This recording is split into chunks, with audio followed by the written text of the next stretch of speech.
आजच्या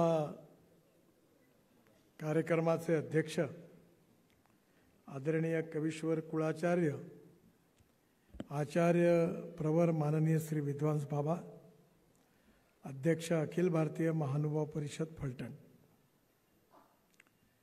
मंचावर उपस्थित माझे सहकारी आदरणीय मोहन मते, बाळासाहेब सानप, त्याचप्रमाणे अविनाश ठाकरे,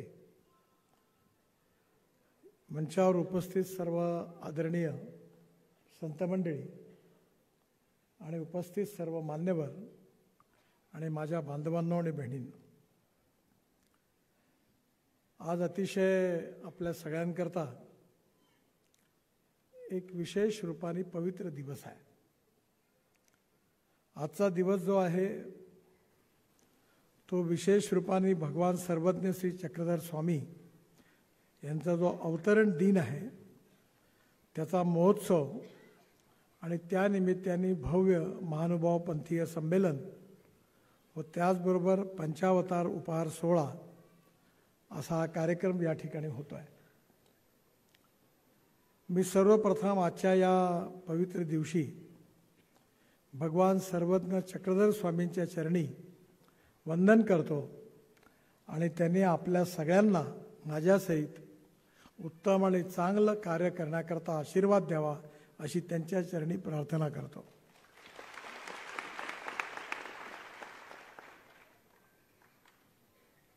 श्रद्धेय चक्रधर स्वामींनी जे विचारधन आपल्या सगळ्यांकरता ठेवलेलं आहे ते विचारधन आपल्या सगळ्यांना भविष्याची दिशा दाखवणारी आहे. आपल्या समाजामध्ये समाजाची जी रचना झालेली आहे त्याचे 3 महत्त्वाचे पिलर आहेत. एक आहे इथिक्स, दुसरा आहे इकॉनॉमी आणि तिसरा आहे इकॉलॉजी अँड एन्व्हायरमेंट. या तिन्ही गोष्टीचा संबंध जो आहे तो समाज कल्याणाशी आहे आणि समाज कल्याणाचा संबंध जो आहे तो समाज प्रबोधनाशी आहे. समाज प्रबोधनाचा जो संबंध आहे तो लोकसंस्काराशी आहे. आपल्या सगळ्यांना जे महानुभाव विशेषतः पंथीयांना चक्रधर स्वामींनी जो विचार दिलेला आहे त्याच्यामधले जे महत्त्वाची जीवनमूल्य आहे, सत्य असेल, अहिंसा असेल, पर्यावरणासंबंधीची कटिबद्धता असेल, आपल्या समाज रचनेला आवश्यक असणाऱ्या ज्या गोष्टी आहेत ते त्यांनी आपल्या विचारधनातून आपल्यासमोर स्पष्ट केलेल्या आहेत. पण विचारांचं महत्त्व याकरता आहे की विचार ऐकल्यानंतर किंवा वाचल्यानंतर तुमच्या मनावर परिणाम होतो, संस्कार होतो आणि जो संस्कार होतो त्याच्यातून माणसाचं व्यक्तिमत्व निर्माण होतं. आपल्या समाजामधलं अज्ञान असेल, अंधश्रद्धा असेल, कर्मकांड असेल, त्याच्या विरुद्ध चक्रधर स्वामींनी उभं राहून माणुसकीचं महत्त्व पटवून दिलं. समाजामध्ये आपल्या इथे जातीय विषमता आहे, आर्थिक विषमता आहे. कोणीही व्यक्ती हा त्याच्या जातीने मोठा नसतो, त्याच्या गुणांनी मोठा असतो आणि त्यामुळे या समाजातली छुवाछूत, अस्पृश्यता, जातीयता ही खऱ्या अर्थाने संपली पाहिजे. जातीभेद जसा संपला पाहिजे तसंच स्त्री पुरुष देखील समानता आली पाहिजे, त्यातली पण विषमता संपली पाहिजे. कोणीही व्यक्ती त्याची जात, पंथ, धर्म, भाषा आणि सेक्स यांनी मोठा नसतो, त्याच्या गुणांनी मोठा असतो. पण सगळ्यात महत्त्वाचा प्रश्न असा आहे की जे विचार आपण ऐकतो, जे विचार आपण मनात साठवतो, जे विचार आपल्या मनावर संस्कार करतात, त्या विचाराच्या अनुरूप आपलं चाल, चलन, व्यवहार आणि चरित्र असेल तर खऱ्या अर्थाने आपण त्यांची भक्ती करतो, त्यांचे विचाराचं आपण अनुकरण केलं असं म्हटलं जातं. आम्ही सध्या राजकारणामध्ये आहोत आणि आमच्याबद्दल लोकांना असं वाटतं की हे जसं बोलतात तसं करत नाही. आणि जसं बोलता तसं वागत नाही. त्यामुळे आमची विश्वसनीयता कमी होत चाललेली आहे. लोकांना मूर्ख बनवणं लोकांना वाटते फार सोपी आहे.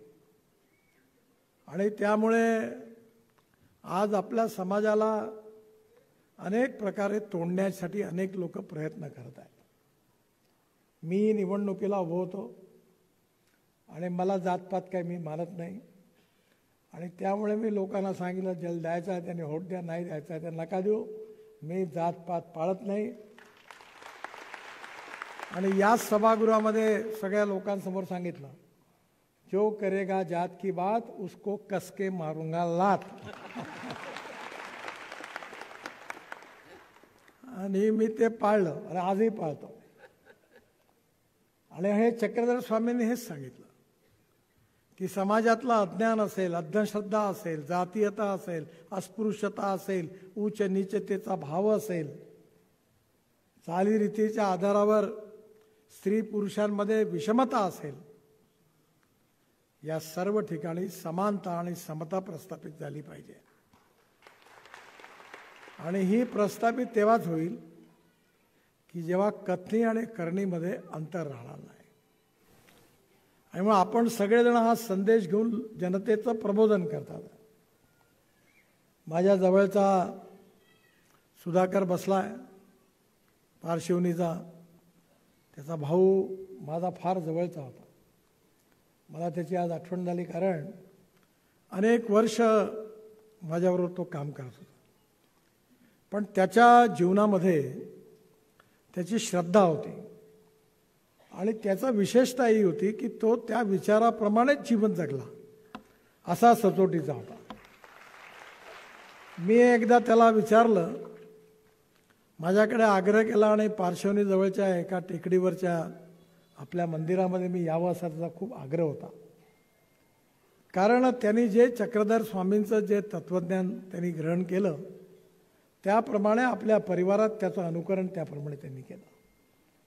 पैसा कमवणं गुन्हा नाही आहे, कारण पैसा हे जीवनातलं साधन आहे, पण साध्य नाही आहे. पैसा मिळवला पाहिजे, कारण विवेकानंदांनी पण सांगितलं आहे की no philosophy can be taught to empty stomach. पैसा मिळतो, आपोआप मिळतो. मी माझ्या निवडणुकीमध्ये काल एक घटना घडली की माझ्या निवडणुकीमध्ये मी नाही केलं, कोणीतरी 4-20 लोकांनी गाणे तयार केले, ते कॅसेट वाजवायला. तर ते कॅसेटवर गाणे तयार झाले. आता ते गाणे जे होते ते यूट्यूबवर गेले. आता एवढे पॉप्युलर झाले का ते गाणे जवळपास 90 लाख लोकांनी ऐकले. आणि त्या गाण्याच्या पोटी काल त्यांनी मला 85,000 रुपये रॉयल्टी मिळाली, म्हणून माझ्या घरी आणून दिले. मी त्याला म्हणलं, गाणे म्हणणारे वेगळे, करणारे वेगळे, मी काय करू. नाही, मी तुमच्या नावावर जमा झालं म्हणे पुण्य. म्हणजे तुम्ही चांगलं काम करा, आशीर्वाद तुमच्या मागे आहे. मला आत्ता येताना लिफ्टमध्ये अविनाश म्हणाला, आपण हे काम केलं, आपण ते काम केलं. म्हणलं, अविनाश हे बिलकुल नाही बोलायचं. देणाऱ्याने देत राहावं, घेणाऱ्याने घेत राहावं आणि देणाऱ्याने घेणाऱ्याचे हात मागावे. आणि काम केल्यानंतर या कानाचं त्या कानाला नाही कळलं पाहिजे. याला खऱ्या अर्थाने दान म्हणतात. नाही तर 10 रुपयाचं दान देते ना, आपले 10 फोटो लावते चौकात. खरं म्हणजे लोकांचं जे प्रेम मिळतं ते तुमच्या व्यवहारातून मिळतं. आणि तुमच्या व्यवहारात जर सुधारणा झाली असेल तर ती साधू संतांच्या मार्गदर्शनातून होते. चक्रधर स्वामींनी जसं मार्गदर्शन केलं, तुकाराम महाराजांनी केलं, ज्ञानेश्वर महाराजांनी केलं. त्यांनी तुकाराम महाराजांनी सोप्या शब्दात सांगितलं की जे का रंजले गांजले त्यासी म्हणे जो आपुले, तोची साधू ओळखावा, देव तेथेची जाणावा. ती साधी सरळ गोष्ट आहे. आणि म्हणून आज आपल्या सगळ्यामध्ये तुकडोजी महाराजांनी भजनं केली, सोप्या भाषेत केली. म्हणजे तुम्हाला जे 100 पेज वाचून जे लक्षात वेळ लागेल ते त्यांनी 2 वाक्यात सांगितलं. मनी नाही भाव म्हणे देवा मले पाव, देव अशानं भेटायचा नाही रे, देव बाजारचा भाजीपाला नाही रे. 2च वाक्य. म्हणजे त्या 2 वाक्यामध्ये जीवनाचं तत्वज्ञान आहे. आज आपल्याकडे ज्ञानेश्वर महाराज असतील, तुकाराम महाराज असतील, गाडगे महाराज असतील, चक्रधर स्वामीजी असतील, या ठिकाणी या सगळ्यांनी आपल्याला विचार प्रबोधन, विचार चिंतन हे दिलेलं आहे आणि त्याच्याप्रमाणे आपण जास्तीत जास्त जीवनात वागण्याचा प्रयत्न करणं हे सामान्य माणसाचं कर्तव्य आहे.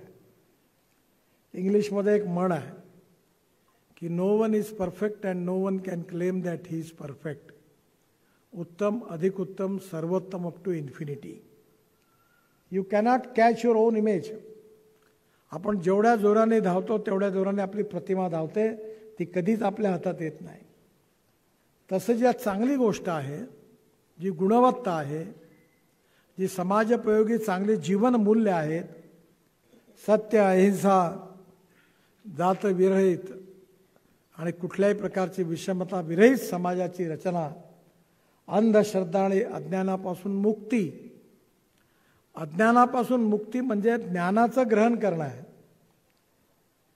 आणि ज्ञान म्हणजे नॉलेज आहे. मी नेहमी दोन गोष्टी आठवणीने बोलतो. एक नॉलेज म्हणजे ज्ञान, आणि त्यामध्ये मी नेहमी लक्षात ठेवतो की innovation, entrepreneurship, science, technology, research, skill and successful practices, we name it as knowledge and conversion of knowledge in to wealth is the future. आणि दुसरी महत्त्वाची गोष्ट म्हणजे no material is waste and no person is waste. You can convert waste in to wealth. आम्ही आमच्या नागपूर महानगरपालिकेमध्ये संडासचं पाणी जे आहे नागपूर शहरातलं, ते 300 कोटी रुपयाला विकतो वर्षाला, शौचालयातलं पाणी. आणि आता जो कचरा आहे त्या कचऱ्याला सॅग्रिगेट करून, वेगळं करून, त्या कचऱ्यापासून CNG 28 टन पर डे 6 महिन्यात तयार होणार आहे. आणि नागपुरातल्या बसेस, ट्रक, गाड्या त्याच्यावर चालतील.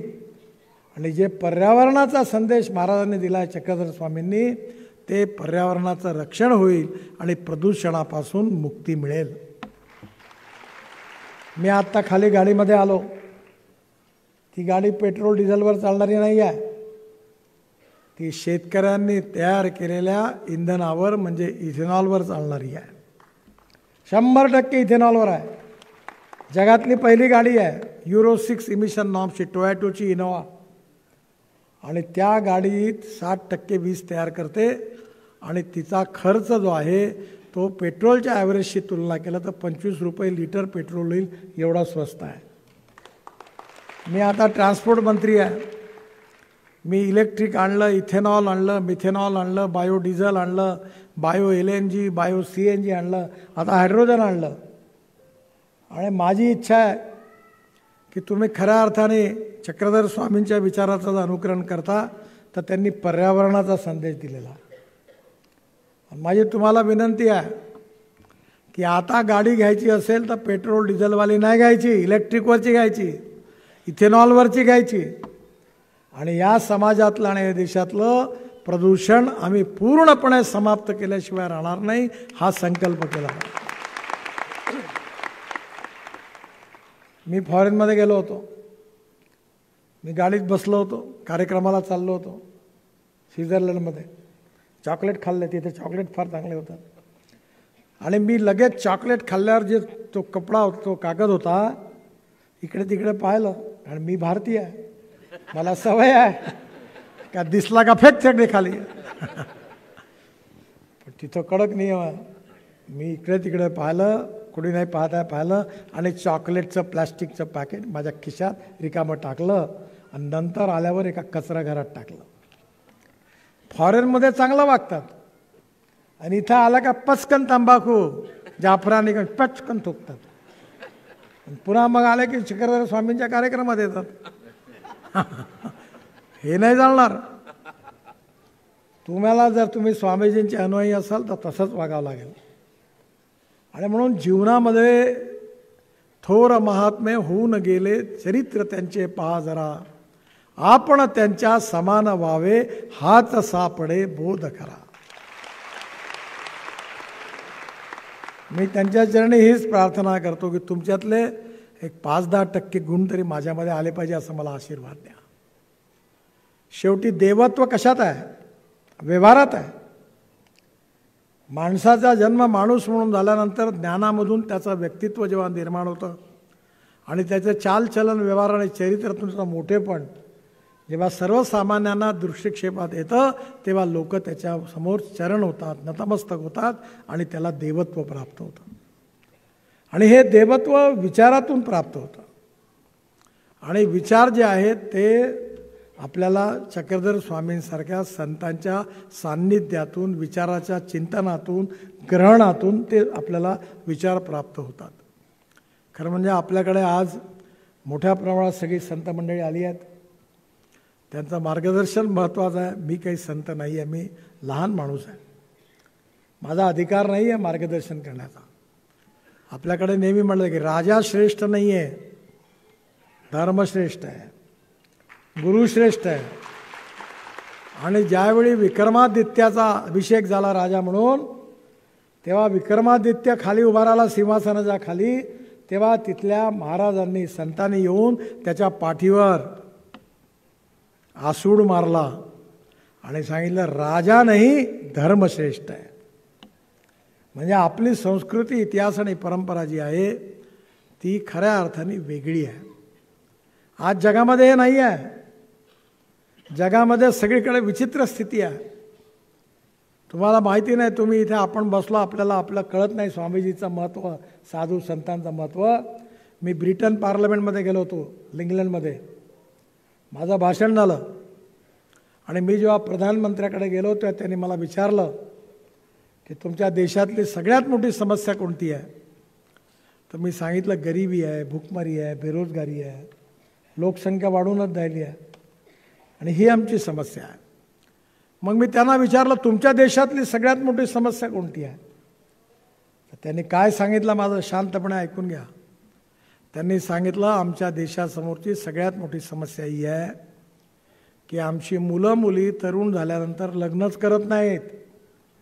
ते लिव्हिंग रिलेशनशिपमध्ये राहतात, लिव्हिंग रिलेशनशिपमध्ये.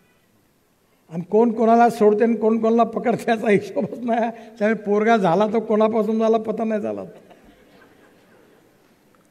त्यामुळे त्यांनी सांगितलं आमचं समाज जीवन उद्ध्वस्त होण्याच्या मार्गावर आहे. मग त्यांनी मला असा प्रश्न विचारला की तुमचा देश गरीब आहे, भूकमारी आणि बेरोजगारी आहे, मग तुमच्या देशात ही समस्या नाही आहे का? मी म्हटलं नाही आहे. म्हणलं काय कारण आहे?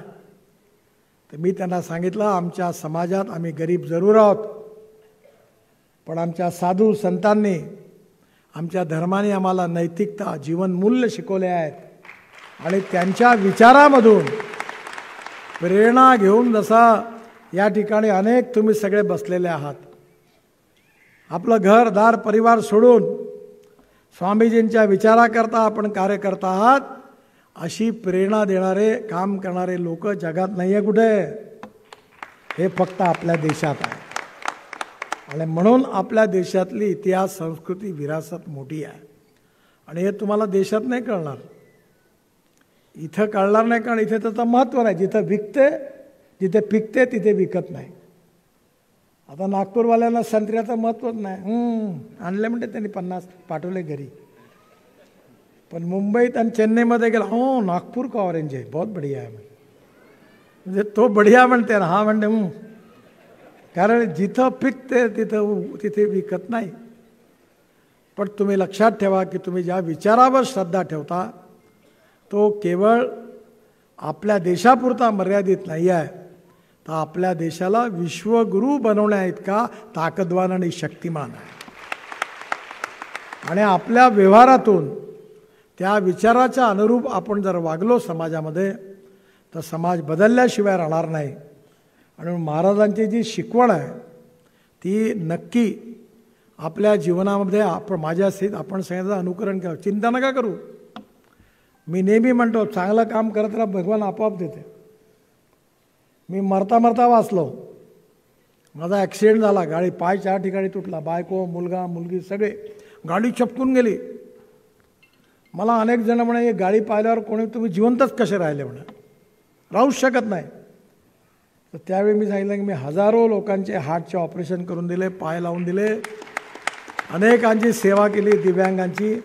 आणि ते जेव्हा माझ्या घरी येतात तेव्हा त्यांच्या डोळ्यात अश्रू येतात आणि ते मला आशीर्वाद देऊन जातात. त्यांच्या आशीर्वादामुळे माझं जीवन वाचलं. हे विमानतळावर जे गळ्यात हार घालतात ना, आमच्याकडे होते ते. नेता आला की आगे बढो आगे बढो, आणि त्याला धक्का मारते ना आपण स्वतः माझा फोटो काढा म्हणते. मी एकदा कॉर्पोरेशनला गेलो होतो, मला 138 नगरसेवकांनी हार घातला होता. मी म्हटलं मला आज आठवण झाली, म्हटलं का गेल्यानंतर लाईनीत कसे हार टाकतात. हे हार घालणारे फोटो लावणारे काही कामाचे नाही आहे. जनतेच्या हृदयात आणि मनात ज्याचं स्थान आहे ते महत्त्वाचं आहे.